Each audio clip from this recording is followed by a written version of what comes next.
আসসালামু আলাইকুম গাইস। তো আজকে আমি জাস্ট অনেকদিন পরে আসলাম ভর্তি মারার জন্য। আজকে 2-4 দিন ধরে ভর্তি মারি না, তো চলে আসলাম ভর্তি মারার জন্য। আপনারা দেখতে পাচ্ছেন আমার হাতে ভর্তি। তারপরে আমি ইচ্ছা দেবো এখানে।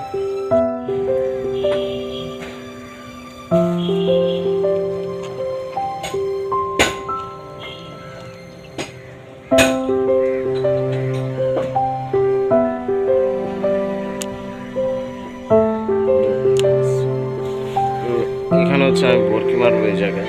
এটা হচ্ছে একটা কোনা, এখানে চতুর্পানিতে হচ্ছে ভূত, আর আমি জাস্ট এই জায়গায় ভর্তি মারবো।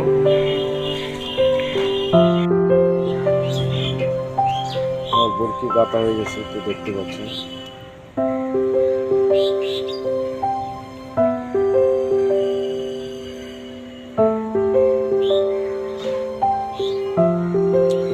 আসলে কেঁচো দিয়ে আপনি বিভিন্ন রকমের মাছ শিকার করতে পারেন। কেঁচো দিয়ে একদম মাছ ধরা একদম ইজি। আপনি যে কোনো মাছ, শোল মাছ হতে, গজার মাছ হতে, চিতল মাছ হতে, আপনার এই টুপটা সবচেয়ে বেশিরভাগ পছন্দ করে।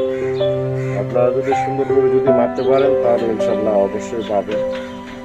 আর বরকি ভালো চেয়ে বরকি কিনে নেবেন। আর এখন বর্তমানে তো বরকি ভালো কম পড়ে, কিন্তু ছোটোখাটো মাছ লাগলেই বরকি ভেঙে যায়। তো আপনারা অবশ্যই ভর্তি দেখে নেবেন। তো সেক্ষেত্রে আমি অনেক আগে অনেকগুলো গজার মাছ ধরছি, তো আপনাদেরকে অবশ্যই ভিডিওটা, আমার ওইখানে ভিডিও আছে।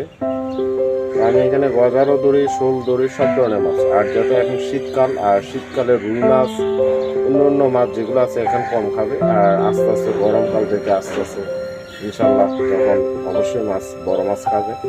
তো আমি এখন এখানে ফেলে দেবো বরাবর, এখানে আমি ফেলেই দেবো।